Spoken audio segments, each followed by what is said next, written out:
riddle for you. What's black all over and capable of 170 miles an hour? That's right, you got it. The 2012 Chrysler 300 SRT8.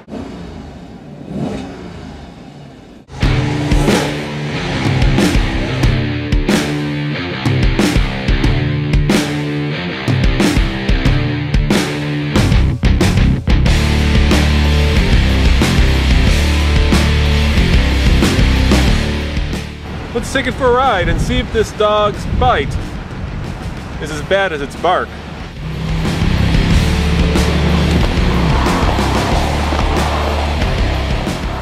All right, here we go.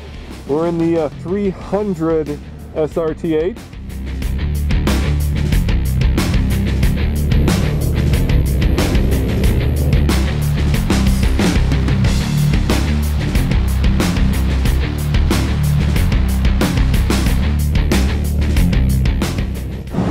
The question is are you really wasting all that horsepower in such a floppy suspension?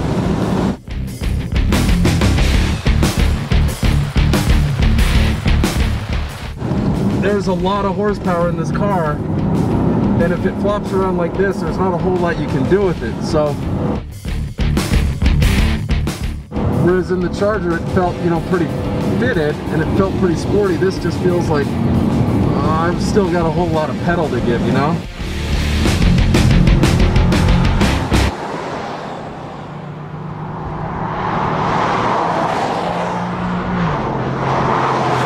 So the 300 is one of those cars where you're not sure if it's better to be sitting up front and do the driving, or, like me, sit back here and have somebody else do the driving.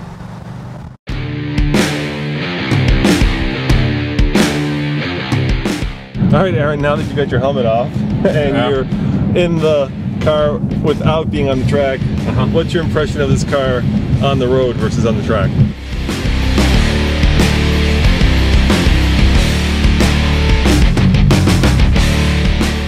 This is what it was meant to do. This is a road car. It's not a track car.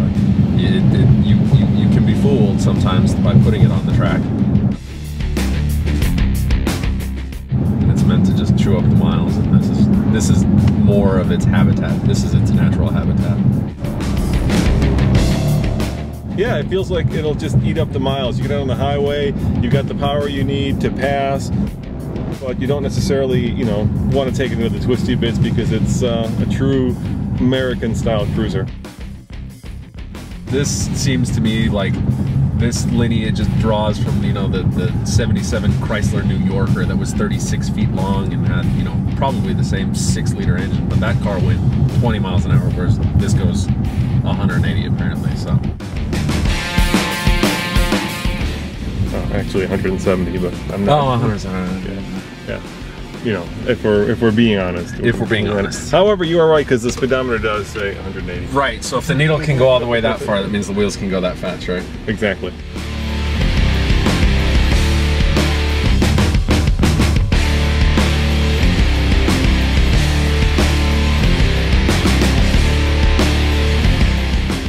So if you're hypermiling on the track, Exactly. Another TFL top tip is easy on the throttle. Make sure you hit the apexes. That way you don't have to brake too hard. You can keep your momentum. You want to hypermile on the track, you have to make sure to hit your apexes. Because if you go too early, you pinch the corners and all of a sudden you're hitting the gas and you're not getting optimum mileage.